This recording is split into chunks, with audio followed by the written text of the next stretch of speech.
On a vu la pratique avec avec Mélanie Rutten ce matin. On a vu l'appréhension un peu plus globale de la notion d'éco-poétique dans l'approche des albums avec Sophie van der Linden.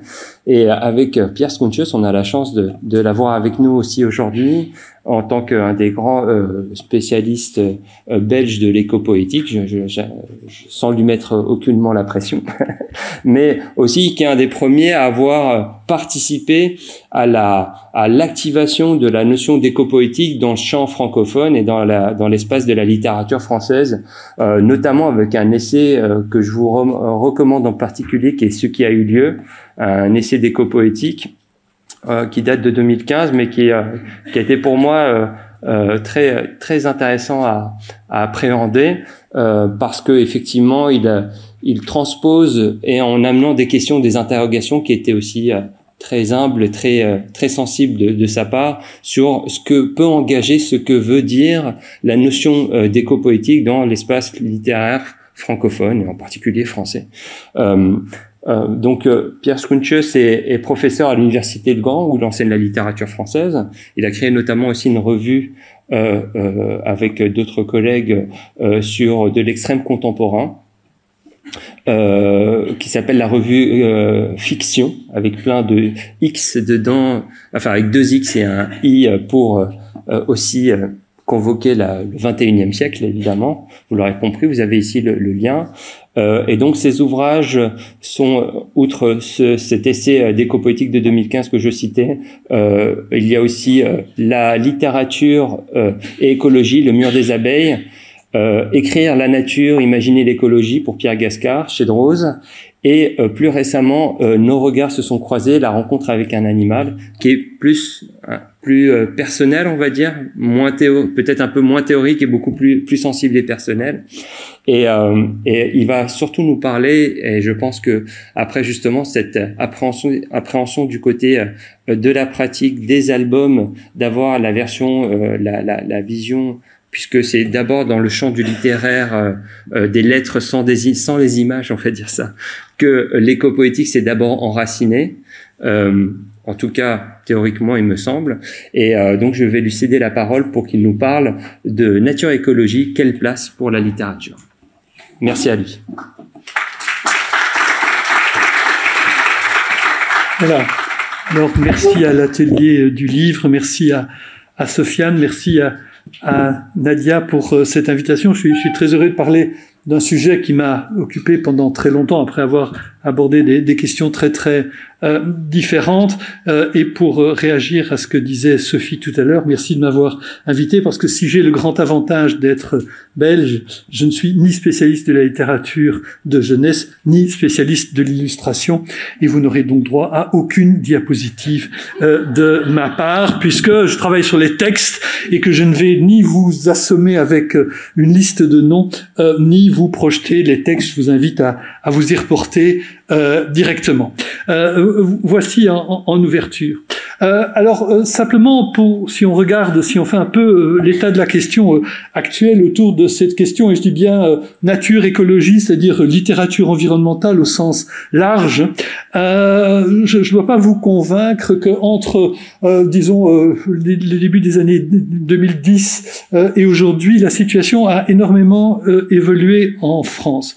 Si vous prenez la rentrée littéraire de cette année-ci ou même de l'année dernière déjà, vous verrez que chaque rentrée littéraire amène son lot de romans, puis je suis spécialiste de la littérature d'imagination, amène chaque année un lot grandissant de romans autour des questions de nature, d'environnement, et de plus en plus alors aussi d'écologie. Vous pouvez vérifier ça sur la liste des livres nominés pour les prix, et puis beaucoup plus largement. Vous verrez aussi que toute une série de revues, là déjà revues plus grand public, depuis tout un temps, de Télérama à Elle, en passant par plein d'autres revues et publications de quotidiens, font une place de plus en plus grande aussi et donnent la parole aussi à un certain nombre et reviennent sur l'écriture de la fiction. Et pas seulement sur les penseurs de l'écologie qui ont été nommés jusqu'à présent, que ça soit Vinciane Després qui a été cité, que ça soit Latour ou d'autres. Enfin voilà, c'est-à-dire que peut-être que ces penseurs en France sont en première ligne quand on parle environnement et nature, mais il y a aussi toute une série d'écrivains et de plus en plus d'une nouvelle génération qui se sont appropriés ce domaine et vers lequel je trouve il faut absolument se tourner. Alors, littérature et nature, évidemment, si je vous dis ça, je vais essayer de faire à la fois beaucoup trop bref, historique, mais surtout pour montrer un certain nombre de grandes tendances, et puis je reviendrai sur un certain nombre de catégories. Ensuite, évidemment, si on dit littérature et nature, vous l'avez vu dans la littérature de jeunesse précédemment, c'est pas comme si c'est un rapport qui était nouveau. Voilà, vous remontez, si je vous dis romantisme et nature, tout le monde dit ah oui, romantisme et nature, Rousseau, enfin voilà, on a un certain nombre de passages obligés, et si je me concentre un peu sur le XXe siècle, eh bien, on a un certain nombre de moments auxquels on doit s'arrêter. Parmi les noms importants, évidemment, je commence avec plaisir par citer une femme. Il y a évidemment Colette, mais Colette qui ne redevient vraiment visible académiquement qu'aujourd'hui, qui n'a jamais eu le même prestige, si on veut, dans l'université que d'autres auteurs de l'époque. Il y a évidemment, il y a Colette. Il y a eu un auteur qui a eu son moment de gloire, qui là aussi a été important pour moi aussi comme lecteur et pour plusieurs d'entre vous aussi, mais qui n'a pas été incorporé à la grande littérature. Vous avez cette tendance très française de canoniser un certain nombre de textes. Il y a eu Maurice Genevoix qui a été évidemment très très important. Et alors dans les figures qui sont restées, si vous voulez, majeures, on a évidemment ensuite, enfin chronologiquement ou pas, un Giono, bien sûr. Hein, si vous pensez nature et littérature, et en particulier la Provence, vous pensez à Giono. Vous pouvez penser à Julien Gracq, qui compte alors là précisément parmi les grands auteurs majeurs de la littérature. Mais là, vous voyez, on n'a pas une filiation parce que Gracq est tout à fait à part, mais on a aussi des auteurs qu'on n'imagine pas dans cette lignée-là, à savoir un Claude Simon, par exemple. Claude Simon qu'on a lu, voilà, ma génération, quand j'étais étudiant, essentiellement comme un auteur dans une perspective structuraliste, formaliste, etc., mais qui est évidemment aussi un extraordinaire auteur de la nature, qu'il connaissait de première main, si je puis dire, et de malheureuses expériences, puisqu'il avait fait la guerre qui s'est déroulée, Seconde Guerre mondiale, qui s'est évidemment déroulée aussi dans les campagnes dont il avait aussi, par ses origines, une connaissance personnelle. Maintenant, voilà, ça c'est si je vais très très vite sur cette perspective un peu dans l'ensemble du XXe siècle. Après, si on tient à s'arrêter à un certain nombre de moments importants pour, alors plutôt des textes non seulement qui font résonner des questions de nature, mais qui problématisent la question écologique et environnementale, eh bien là je vais m'arrêter après, je vais pas faire une liste exhaustive évidemment, mais je dois m'arrêter au moins à deux moments. Un auteur qui est toujours beaucoup lu et qui a toujours joui d'un lectorat très très important, c'est Romain Gary. Romain Gary avec Les Racines du ciel, prix Goncourt, on est au milieu des années 50, et pour ceux d'entre vous qui le connaissent, Les Racines du ciel, le sujet est très vite rappelé. C'est un couple, je reviens parce que le nom des personnages, peu importe, un couple qui va s'engager pour la défense des éléphants en Afrique, éléphants qui sont trafiqués pour leur ivoire par des indépendantistes qui se servent de l'argent que l'ivoire rapporte pour libérer leur pays de l'oppression coloniale. Voilà le sujet. Là, Pourquoi est-ce que ce Morel, la personnage de femme est importante aussi, et ce n'est pas seulement une prostituée comme on la présente trop souvent, c'est une femme qui a été violée à Berlin, mais le protagoniste, disons, Morel, qui est central. Pourquoi est-ce qu'il décide d'aller défendre les éléphants, quitte à tirer sur des chasseurs? Eh bien, tout simplement parce que quand il a été prisonnier, pas dans un camp de concentration, mais dans un camp de prisonniers en Allemagne pendant la Seconde Guerre mondiale, il a tenu moralement, parce qu'il s'est imaginé que quelque part en Afrique, alors que lui était prisonnier dans un très petit espace, oui, démuni, sans perspective de liberté, il s'est dit, quelque part, il existe en Afrique des troupeaux d'éléphants qui peuvent bouger à leur guise à travers une nature qui leur appartient. Et psychologiquement, ça l'a aidé à tenir, et il a dit, comme mon imaginaire a puisé sur les éléphants, eh bien, il faut que je m'engage pour que ces éléphants réels, non seulement puissent continuer à vivre eux-mêmes, mais puissent servir à d'autres d'accroche pour un imaginaire. Je pense que c'est vraiment un moment important, à une époque où on n'est pas du tout encore dans une prise de conscience environnementale. Gary fera plus tard une préface où il tournera son livre plus vers la question environnementale, mais on n'y est pas du tout. Second moment important pour moi, et là c'est un auteur que vous ne connaissez pas et vous n'avez aucune honte à avoir parce qu'il est des auteurs majeurs qui sont oubliés au bout de 20 ans. Second écrivain vraiment important pour moi auquel j'ai consacré un livre aussi, il s'appelle Pierre Gascard. Et là, on est au début des années 70-70. Les années 70 qui sont j'y reviendrai plus en détail immédiatement, qui sont le moment où la prise de conscience environnementale va s'imposer chez une partie de la population. 72, la conférence de Stockholm, c'est vraiment, et tout de suite après, un certain nombre de marées noires que vous connaissez tous, parce que voilà, ça fait partie du vécu de beaucoup d'entre nous, de ma génération aussi déjà, prise de conscience environnementale. Pierre Gascard écrit un livre majeur qui est toujours disponible dans la collection L'imaginaire chez Gallimard et qui est apprécié par énormément de grands écrivains contemporains. Pierre Gascard qui a servi de modèle littéraire et aussi idéologique en matière d'écologie à un écrivain comme Kenzaburo Oe qui voilà, s'est inspiré de Pierre Gascard pour commencer à écrire. Il publie à ce moment-là un livre qui est un récit, plus exactement une série de récits, un livre qui s'intitule Le Présage. Et Le Présage est un livre assez exceptionnel. C'est un livre intégralement consacré au lichen. Vous allez me dire, un livre intégralement consacré au lichen, comment est-ce qu'on peut faire ça? Il y avait un poète italien qui avait fait ça déjà avant. Eh bien, en fait, il observe les lichens, il a énormément voyagé, il observe les lichens un peu partout au monde, et il se rend compte que la disparition du lichen, qui est très sensible à la pollution, et à l'époque, il faut penser évidemment radioactivité et pollution généralisée, il dit, voilà, la disparition du lichen est quelque part le signe, le présage, du fait que nous entrons dans une autre dimension, dans un autre rapport à l'environnement que celui qu'a connu ma génération. Alors, il n'est pas du tout catastrophiste, il dit pas que c'est la fin du monde, c'est un homme de nuances, et c'est peut-être ce qui a aussi fait qu'il n'a pas été porté largement, malgré 60 romans, 60 textes, ou 65 textes publiés chez Gallimard quand même, prix Goncourt, Grand Prix de l'Académie, il a failli être académicien, etc. Je veux dire, tout à fait oublié aujourd'hui.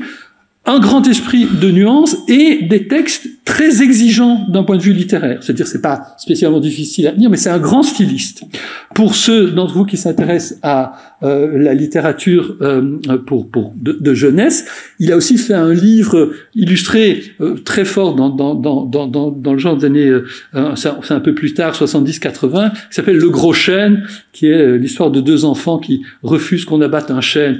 Et vous voyez, c'est un texte qui pourrait même être utilisé par des tenants de la croissance verte. Enfin, c'est assez intéressant. C'est pas du tout un livre naïf, si vous voulez. C'est un livre qui intègre le commercial. Enfin, c'est assez étrange et assez caractéristique pour un certain Gascard. Grand styliste, vraiment important, qui s'est emparé de cette question. On est dans la période des radicalités, 4 ans après 68 qui n'a pas été écologiste. Alors le Larzac, un peu plus tard, il y a eu quelque chose, mais 68 n'a en rien été écologiste, et qui s'empare d'un sujet, la question de la nature, qui n'est pas à la mode du tout à ce moment-là. D'autant plus qu'en France, l'écologie et la nature, déjà pour commencer, a toujours été regardé avec suspicion. En France, l'engagement social, et à juste titre, est toujours légitime. Oui, pensez aux années Sartre et même après, l'engagement social. Mais l'engagement pour la nature est toujours un peu suspect. Pourquoi? Parce que historiquement, déjà, la nature, c'est les paysans, c'est la ruralité. Autrement dit, c'est le conservatisme, c'est les ploucs des campagnes. Vous auriez du mal à me citer un grand roman où le héros positif, des anti-héros, aucun problème, est un paysan. Aucun problème avec un artiste, un citadin, aucun problème. Paysan, c'est assez difficile. Et c'est ajouter à cela le fait que, évidemment, avec la Révolution nationale, Vichy, toute la littérature, non, pas toute la littérature, une partie de la littérature, justement, pas toute la littérature, une partie de la littérature et quelques auteurs régionalistes, oui, se sont très fort compromis. Ouais. En France, ouais, la modernité, toutes les modernités au fil du XXe siècle passent par les villes. Tous les ismes passent par les villes. Et les paysans, ce sont très souvent les figures repoussoirs. Vous prenez tous les ismes importants, on est dans un rejet des campagnes. Ça va de Balzac, des paysans de Balzac, à cette époque-là. La Troisième République fait exception puisque la Troisième République a essayé de créer un lien entre les campagnes et Paris, et on a eu des écrivains des régions qui étaient vraiment valorisés à ce moment-là. Mais donc il y a une suspicion sur la littérature qui touche à la nature et qui tient à cette image de ruralité rétrograde, conservatrice, catholique, centrée sur les traditions, autrement dit anti-moderne, pas moderne, enfin si pas anti-moderne, du moins pas moderne. Donc une situation française particulière qui diffère très fort de la situation dans d'autres pays.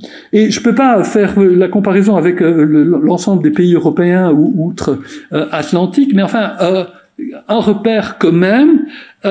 Si vous pensez aux États-Unis, vous savez que les Américains se pensent dans un rapport étroit à la nature sauvage. Hein? Alors les premiers, le Mayflower, etc., la nature c'était le diable, c'était bon, ça c'était au début c'était ça, mais après le pionnier qui gagne chaque fois du terrain sur le pays et la définition de l'Américain à travers un rapport à la nature est essentielle. Bon, c'est pas pour rien qu'ils vont avec des grands camping-cars visiter des parcs nationaux, avec les grands camping-cars et les hôtels de luxe, mais ils vont quand même dans les parcs nationaux. Ce qui ne fait pas du tout partie de la manière dont un Français, par exemple, se pense français. Le Français se pense à travers Paris, à travers un héritage culturel, bien avant un héritage, un rapport direct à la nature. Tout ce que je dis, évidemment, doit être nuancé, mais en 40 minutes, je suis obligé de faire didactique, évidemment, ici. Et non seulement dans le rapport personnel à la nature, il y a l'Américain qui se définit, mais aussi sa littérature. Et dans les Founding Fathers, et parmi les Founding Fathers, il y a évidemment des femmes aussi, et Emily Dickinson a fait des très beaux poèmes sur la nature aussi. La littérature du XIXe siècle, Thoreau, Emerson, Melville, on a vu tout à l'heure, sont, mais aussi Fenimore Cooper, pour prendre alors dans un autre registre, sont des écrivains qui posent la nature au centre et de leur réflexion et de leurs textes, aussi dans un genre qui est celui de la non-fiction, qui est beaucoup moins pratiqué en France à ce moment. Et il y a une continuité aux États-Unis, que ce soit alors ensuite Aldo Leopold, donc le comté d'un pays de sable, ensuite, ou alors après sur le DTT Rachel Carson, qui est partout maintenant et qui était nulle part. Disons, quand j'étais jeune en France, Rachel Carson était un nom qu'on ne connaissait pas avec Silent Spring. Donc il y a une continuité aux États-Unis. Et ça fait que, aux États-Unis, on se définit à travers un rapport à la nature sauvage. tout le mouvement intellectuel, y compris la contre-culture des années 70, s'est emparé de questions de nature, et cette connotation de rétrograde, de conservateur, n'est pas du tout attachée à l'image de la nature aux États-Unis, comme elle l'est en France. De sorte que, et là c'est 2 minutes l'universitaire que je suis aussi qui va faire une petite parenthèse, cette question d'éco-poétique, que moi j'ai, enfin, le terme existait, mais quand j'ai fait le premier livre là à gauche chez Wild Project, qui est l'éditeur, un excellent éditeur, en particulier de philosophie de ce qu'on appelle la deep ecology, ce qu'il y a, c'est que les Américains avaient depuis longtemps un corpus qu'ils définissaient et une approche académique qu'ils appellent l'éco-critique. Or, moi-même, j'ai une éducation, enfin, c'est sûr, je suis au croisé de différentes cultures, puisque je suis francophone en Flandre, dans une Flandre où la culture anglo-saxonne, et pour moi aussi, adolescent, était tout à fait dominante aussi. Donc les classiques du 19e siècle anglais, américain, pardon, de la nature, ont été très importants pour moi aussi. Les Américains étudiaient ça depuis longtemps dans ce qu'ils appellent l'éco-critique. Mais eco-criticism. Mais j'avais compris, en lisant cette critique majeure, avec des extraordinaires philologues, en particulier Laurence Buell par exemple, que cette critique ne passerait jamais en France sous cette forme-là pour 2 raisons. D'abord parce qu'elle travaillait exclusivement sur des textes américains, que en France on ne connaissait pas nécessairement, du moins pas de cette manière-là. 2, les continuateurs de cette critique se sont intéressés en particulier aux enjeux idéologiques de cette littérature. C'est-à-dire, je simplifie très fort, il faut m'en excuser, se sont concentrés très fort sur la question de l'engagement en faveur de la nature dans le cadre de ce qu'on appelle les cultural studies. Oui. Or, les cultural studies, quand j'étais jeune, je suis toujours, mais enfin, quand j'étais plus jeune, quand les cultural studies ont été tenus très fort à distance par l'université française, plus textualiste, plus tournée vers l'esthétique, vers la forme. Il y a eu une polémique, elle est largement dépassée aujourd'hui, et heureusement. Donc je me suis dit, la meilleure façon d'aborder cette question-là, c'est de revenir sur le corpus, et au lieu de s'intéresser ou de mettre l'accent d'abord sur les valeurs, sur l'engagement politique ou peu importe, soyons attentifs plutôt à la forme.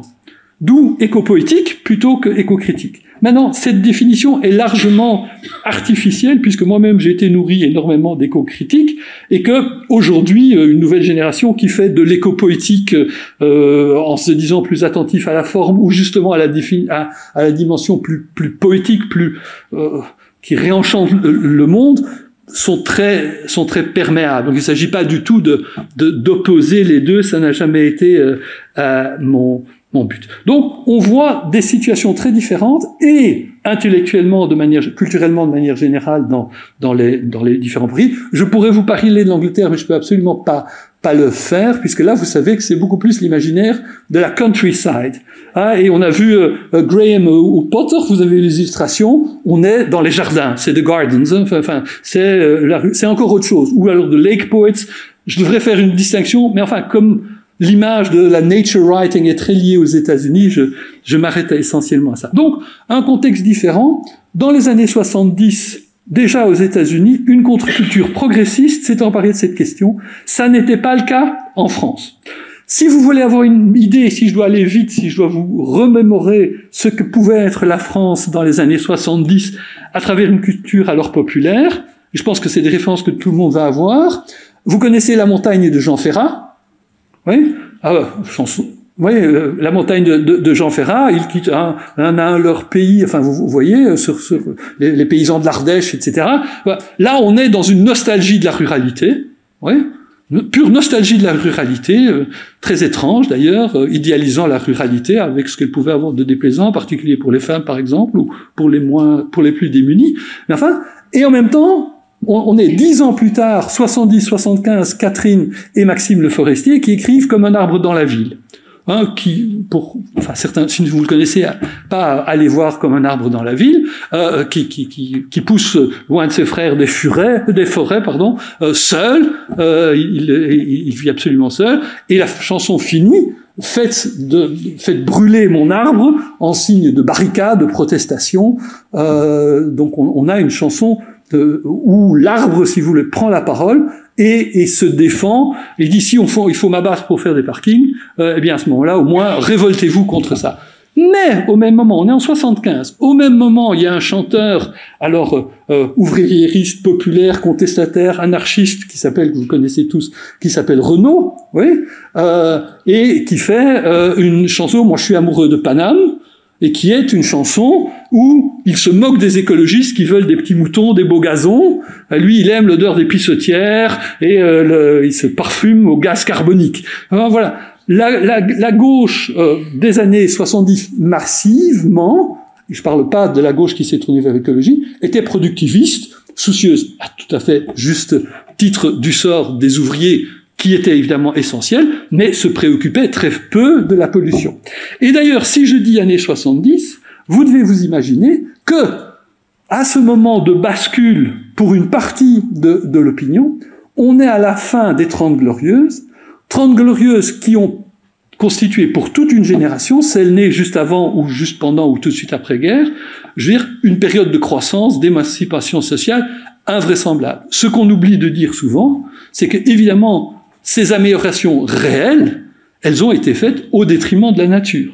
Industrie, agriculture industrielle, exploitation des ressources minières, c'est ça qui a fait la richesse de cette génération-là, évidemment. On ne peut pas l'oublier non plus que les progrès sociaux se sont faits, et on peut être très heureux qu'ils aient été réalisés, mais que le coût a été payé pour toutes ces générations-là, par la nature. Alors ce n'est qu'une petite partie de la gauche, autour par exemple de la Gueule ouverte et d'autres mouvements contestataires qui ont fait le choix à ce moment-là, dans le cadre d'un antimilitarisme, de l'antinucléaire, qui ont fait ce choix du retour à la nature, où on a eu les premiers textes, et je cite toujours avec plaisir quelqu'un qui est très visible maintenant, parce qu'il y a eu une Femina l'année dernière, qui est Claudie Hunzinger, qui, avant même la mode des retours à la nature, déjà dans les années 60, est partie, et a publié un livre qui s'appelle Bambois, la vie verte, dont le titre est calqué sur Walden or Life in the Woods de Thoreau, qui est parti faire de l'élevage dans le ballon des Vosges. Donc, années 70, premier moment important où l'écologie s'est imposée, mais pas nécessairement en littérature. Je veux dire, Claudine Hunzinger, par exemple, ou Claude Gascard sont assez exceptionnels à ce moment-là. Le second moment important en France, ça a été la seconde moitié c'est autour de 2010-2015, où à ce moment-là, en littérature française, s'est imposée la question environnementale. Et je peux pas non plus faire le détail à peu près au moment où paraissait ce premier livre dont vous avez la référence là. Il y a une écrivaine qu'on n'attendait pas sur ce domaine-là, qui est plutôt une écrivaine de l'intime, qui avait fait un livre intéressant sur la guerre aussi, Alice Fernet, qui publie le règne du vivant, et règne du vivant qui s'inspire de la figure, il était avant-hier sur France Inter, je pense dans la tête au carré, je sais plus dans quelle émission, enfin l'après-midi, Paul Watson qui est le capitaine pirate qui défend la vie marine, les baleines, on parlait des baleines tout à l'heure, en s'interposant carrément entre les grands cétacés et les navires usines. Paul Watson qui vient de Greenpeace, qui est évidemment dans la tradition pacifiste environnementaliste, mais qui trouvait que Greenpeace n'était pas assez efficace et que lui, il allait sauver des vies de baleines individuelles et pas seulement faire du lobbying général. Voilà, c'est une toute autre démarche. Eh bien, elle prend la figure de Paul Watson. Pour ceux d'entre vous à qui cette figure ne dit rien, vous connaissez tous l'image de Brigitte Bardot sur la banquise avec les bébés phoques dans les bras. L'idée de ça, c'est Paul Watson, qui sait que quand on a un universitaire très sérieux qui vous ou un spécialiste du GIEC qui vous donne des chiffres comme quoi nous allons droit vers l'abîme, ça ennuie tout le monde. Mais quand vous donnez du sexe, du sang et un peu de sensationnel, ça attire du public. Il avait très bien compris ça. Eh bien, Alice Fernet fait de ce Paul Watson un héros. Non seulement un héros, elle en fait un martyr, puisqu'il va mourir à la fin de son livre. Et donc, on a là une prise de position en faveur de l'environnement, militant qu'on aurait eu la peine à trouver Alors ça existe, Armand Faracci avait fait les choses aussi, mais enfin, on a là un livre qui montre un mouvement de bascule. Et depuis ce moment-là, jusqu'à maintenant, donc entre là on est en 14, jusqu'à maintenant, donc les 10 dernières années, on arrive vraiment dans une accélération avec une problématique environnementale, nature et écologie qui devient de plus en plus centrale dans le champ. À tel point que je me rends compte avec des jeunes qu'un certain nombre de gens reviennent à la littérature et même à des études littéraires, ou justement à des études de dessin, mais aussi de design par exemple, à travers ce biais de l'engagement environnemental qui pour une nouvelle génération est tout à fait essentiel. Et je suis très heureux que ces questions d'éco-politique déclinées peu importe comment permettent de retrouver une audience avec cette génération qui n'adhérait plus à ce qui avait été pour notre génération. Moi, j'ai fait aussi j'ai travaillé sur l'ironie, j'ai fait un bouquin sur l'ironie au seuil. Pour nous, dans l'époque dite aux États-Unis postmoderne, l'ironie, les jeux de l'esprit, l'autoréférentialité du texte, c'était l'essentiel. C'est ce qui nous excitait, nous, à l'époque. On trouvait ça absolument merveilleux, le livre qui parlait du livre.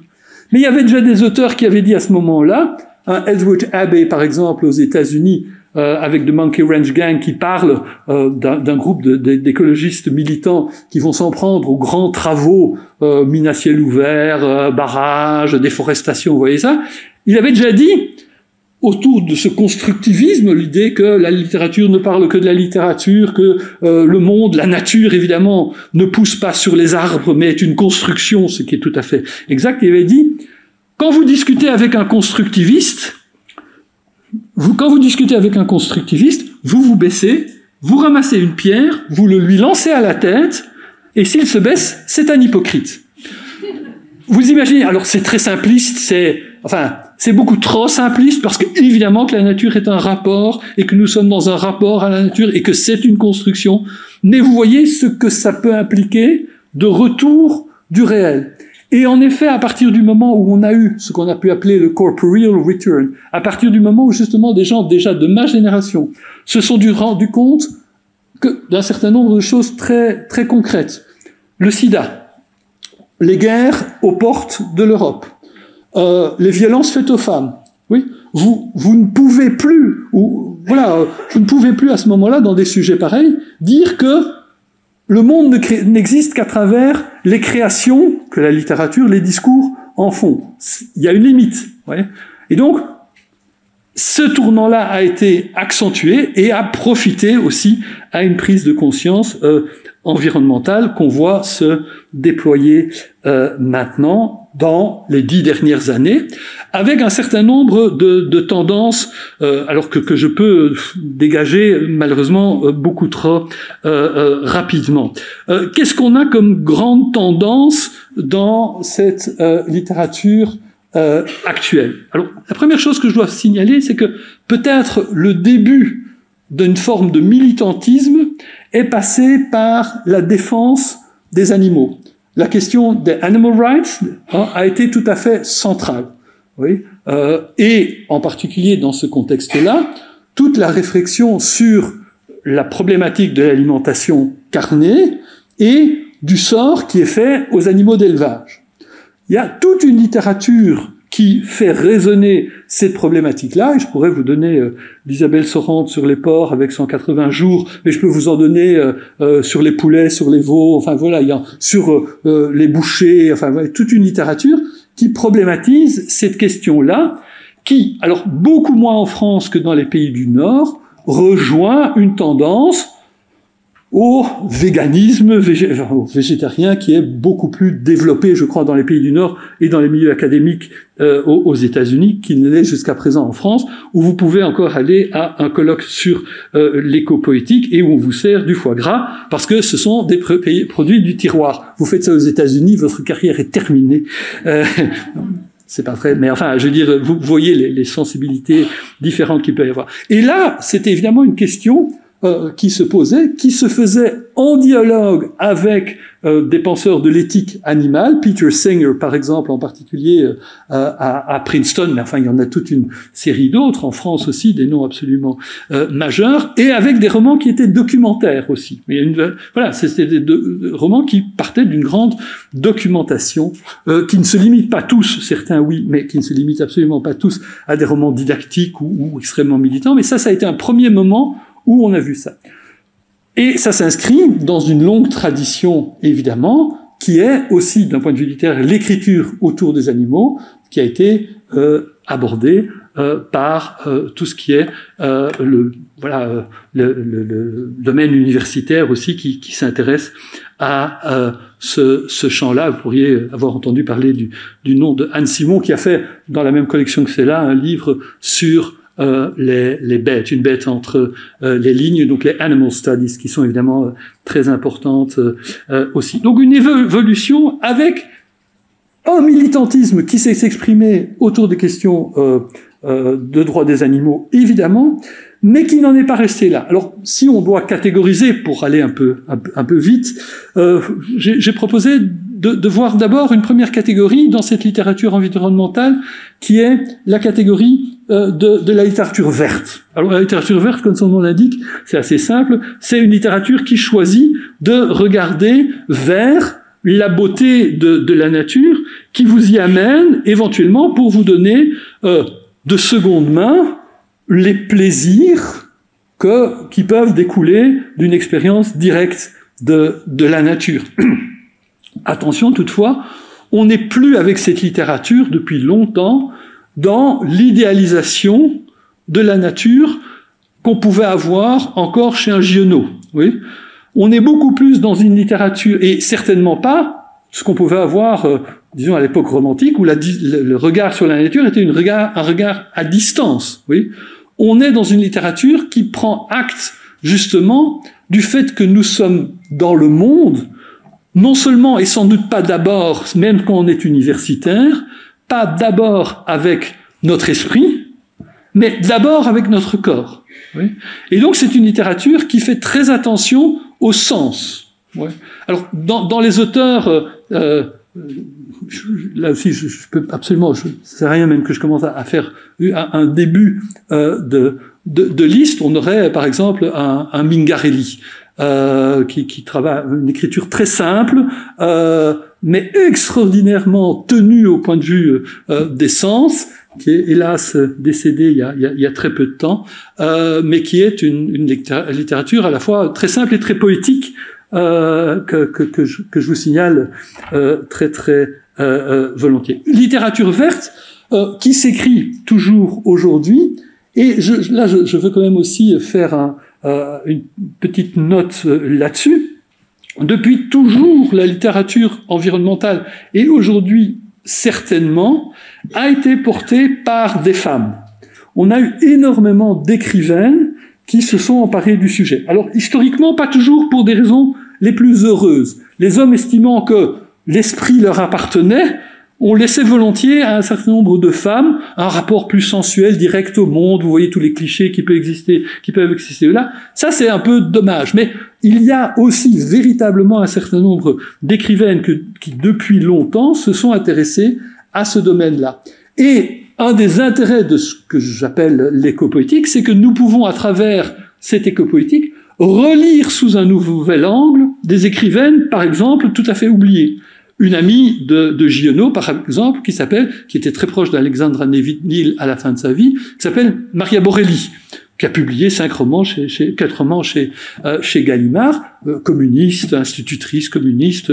Giono fait une préface à un de ses livres. C'est très intéressant de revenir à ces livres-là. Donc, autrement dit, il ne faut pas uniquement imaginer cette question d'écopoétique comme une manière de voir ce qui est en train de se passer maintenant, mais aussi comme un outil qui nous permet de revenir sur une littérature ancienne et différemment. On ne va plus lire aujourd'hui, et j'ai une étudiante brillante qui va faire une thèse là-dessus, on ne relit plus aujourd'hui Colette de la même manière que quand on était une grande bourgeoise dans les années 30 ou dans les années 40. Absolument pas.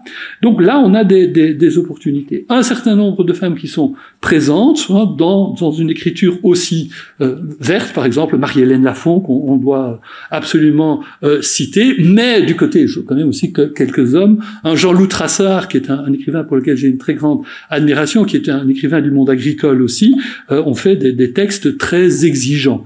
Donc littérature verte, très diversifiée, mais qui a existé depuis assez longtemps et qui continue à se pratiquer maintenant, quitte à problématiser davantage les questions. À côté de ça, on a vu apparaître beaucoup plus récemment ce que j'appelais d'abord un peu malheureusement littérature brune, mais vous savez, le brun c'est lié, les chemises brunes c'est lié au fascisme, on sait pas très bien, noir c'est pas bon non plus, on sait pas très bien quel mot. Alors je me suis finalement décidé pour la littérature marron, qui est la littérature qui regarde du côté, alors c'est un mot naturel déjà, voilà, mais qui regarde du côté de la pollution, des atteintes à l'environnement, réchauffement climatique, pollution massive, bruit, disparition des espèces, etc. Et là, vous voyez que on n'est plus du tout dans une littérature qui peut vous faire rêver. Plus aucun côté exotique là-dedans. On a une littérature qui vous oblige à regarder là où c'est pas agréable à regarder. Mais on sait depuis longtemps que notre conception d'esthétique n'est plus liée au beau. Je veux dire, c'est plus le beau qui est le premier critère de l'esthétique. On a un autre rapport à ça, et donc là, on a des textes tout à fait intéressants.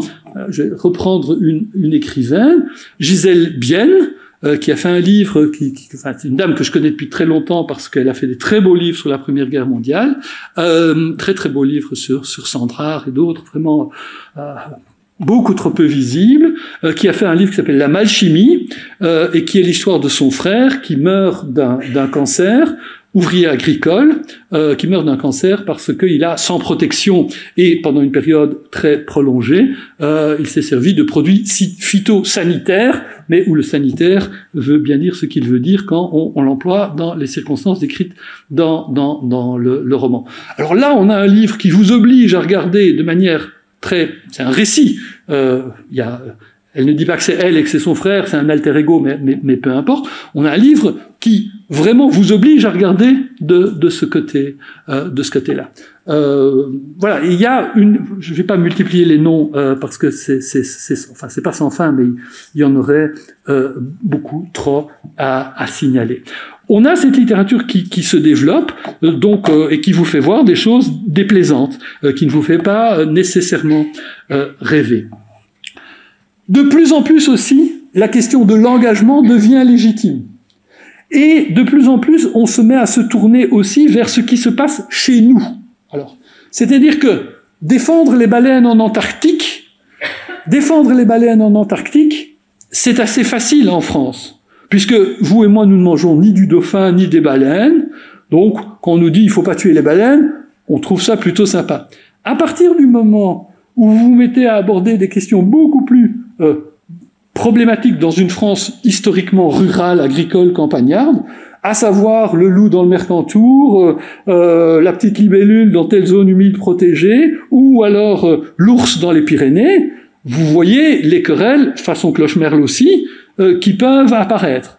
Hein. Ou si vous parlez du sort des taureaux de combat, en France aussi, vous voyez qu'on est tout de suite dans autre chose. Alors, ce qui me frappe, et je vous conseille vraiment de lire un livre qui fait partie de la rentrée cette année-ci, qui pour moi est un des tout bons livres parmi la petite vingtaine que j'ai lu. Il y a Clara Arnaud, qui vient de publier un livre chez Actes Sud, et vous passerez comme des vents fous, qui est un très beau livre qui problématise la question de la cohabitation avec l'ours dans les Pyrénées, avec entre autres un personnage de chercheuse. Donc, on est en train de penser notre nouveau rapport à la nature, et la nature n'existe pas en dehors de tout. Nous, évidemment que la nature est un lien, est un rapport forcément, selon des orientations nouvelles. Et alors, qu'est-ce qui m'intéresse moi comme littéraire?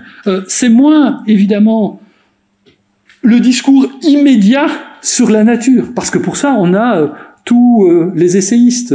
Morisot, par exemple, parle très très bien de ça. Enfin, on a déjà nommé tous les gens. Mais on est tout de suite là dans les idées générales que les Français valorisent. Mais ce qu'on oublie à ce moment-là, c'est quand on se met à parler directement d'écologie et d'environnement, c'est que on oublie le filtre que choisissent les gens sur lesquels je travaille, qui est le genre de la fiction, autrement dit, un genre d'une œuvre d'art. Et donc les questions d'écriture sont très importantes. Je veux dire, remettons-nous à parler avec des écrivains, non pas de manière directe de leur position par rapport au réchauffement climatique, que sais-je, qui est certainement très intéressant, mais où ils n'ont pas une légitimité a priori plus grande que vous et moi, et certainement pas que des spécialistes qui abordent ces questions-là. Remettons-nous aussi à interroger ces gens sur des questions de forme et des formes qu'ils choisissent. Et ce qui est très intéressant pour nous aujourd'hui, c'est de voir comment l'intégration de questions environnementales, la question du réchauffement climatique, les disparitions des espèces, etc., est en train de pousser des écrivains à réinventer des nouvelles formes. Parce que ce qui est important, évidemment, en littérature, c'est de trouver la bonne forme pour dire ce qui nous préoccupe. C'est ça qui fait l'intérêt. Les grands textes sont des textes, que ce soit en art plastique ou en littérature, c'est pareil, qui renouvellent, je ne vais pas employer révolutionner, parce que je trouve ça un peu pédant, mais enfin, qui renouvellent les formes. Et ça, on est en train de le voir maintenant, à travers les différentes manières, et il n'y a pas une manière de le faire, de réinventer ça, que ce soit avec Partout le feu de Hélène Lorrain, qui fait une espèce de long poème prose autour d'une jeune femme obnubilée jusqu'à la maladie par le réchauffement climatique dans une relation particulière à son père et qui s'immole par le feu. C'est très intéressant de voir les différentes formes, et elles sont vraiment très nombreuses qu'on a ça. En même temps, on ne doit pas être naïf. Notre rapport à la nature n'est évidemment pas uniquement pacifié, irénique, absolument pas ça. Et la nature, ce n'est pas seulement le gentil petit chevreuil qui vient manger dans votre main.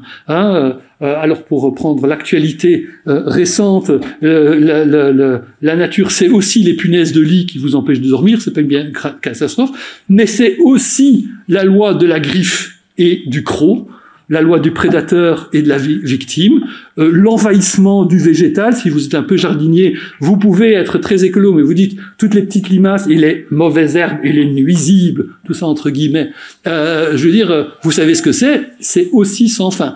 On doit aussi se méfier d'une vision trop naïve. Mais assister aux formes que les écrivains sont en train de donner à ça, c'est quelque chose de très intéressant. Il faut être, et ce sera mon mot de la fin, il faut être sans illusion, je pense. J'ai énormément travaillé sur la littérature pacifiste après la Première Guerre mondiale. Et vous savez tous que malgré l'engagement pacifiste énorme pendant la Première Guerre mondiale, ça n'a pas empêché la Seconde Guerre mondiale de survenir. Je ne crois donc pas un seul instant que la littérature va sauver la planète, pour employer un terme que j'aime pas beaucoup. Mais je crois que la littérature constitue un puissant levier pour une action qui peut se passer à différents niveaux, dans l'enseignement universitaire ou secondaire, dans des associations, dans le politique, parce qu'en fin de compte, dans une société démocratique, les changements devront venir de là. Et la littérature est un puissant levier. Et nous vivons à une époque où l'écologie, en particulier pour une génération plus jeune, est peut-être la dernière grande utopie partagée. C'est-à-dire qu'autour de ce récit, on peut, je pense, et là mon interprétation rejoint celle de Sophie tout à l'heure et de Mélanie, on peut faire communauté autour de ces questions-là, et je pense que disposer de récits qui nous font aller dans le même sens, qui n'est pas un sens unique, mais qui est un éventail de sens, est une grosse chance. On ne peut plus aujourd'hui penser le monde, et je terminerai là-dessus, même comme le faisait Claude Simon, et je vous donnais ça comme dernier exemple. Claude Simon, prix Nobel de littérature, fait un livre qui pour moi est un de ses livres majeurs, qui s'appelle Les Géorgiques. Dans Les Géorgiques, il regarde plusieurs personnages, j'en prends 3, qui font les guerres napoléoniennes, un général d'Empire, son père, enfin le père du narrateur qui fait la guerre de 14, et lui-même qui fait la guerre de 40-45. Et qu'est-ce que Claude Simon imagine? comme les guerres se passent toujours aux mêmes endroits, oui, on passe par les mêmes vallées, par les mêmes chemins qui sont automatiques, qui se désignent automatiquement à l'entrée et à l'envahissement par des armées. Il écrit, je vous cite de mémoire, mais c'est les mêmes plaines, les mêmes alliés propices aux embuscades, les mêmes vols de corbeaux en automne, la même neige, etc. Entre 1800 et 1945. Claude Simon écrit ça, quand je lisais ça, on est au milieu des années 80, évidemment, j'adhérais pleinement à cette idée d'une histoire cyclique. Aujourd'hui, et ça n'enlève rien à la valeur, évidemment, de Claude Simon, évidemment pas. Mais aujourd'hui, nous ne pouvons plus être dans cette perspective. Puisque nous savons que même entre 1800 et aujourd'hui, ce ne sont absolument plus les mêmes plaines. Les habitants ne sont pas les mêmes, la faune n'est pas les mêmes, la modernisation technique est passée par là. Ce n'est plus la même chose. Le réchauffement climatique qui touche indistinctement, pas tout à fait indistinctement, mais qui touche toutes les régions, a modifié en profondeur.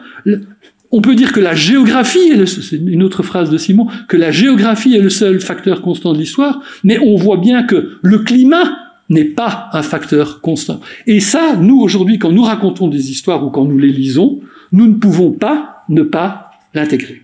Voilà, je vous remercie.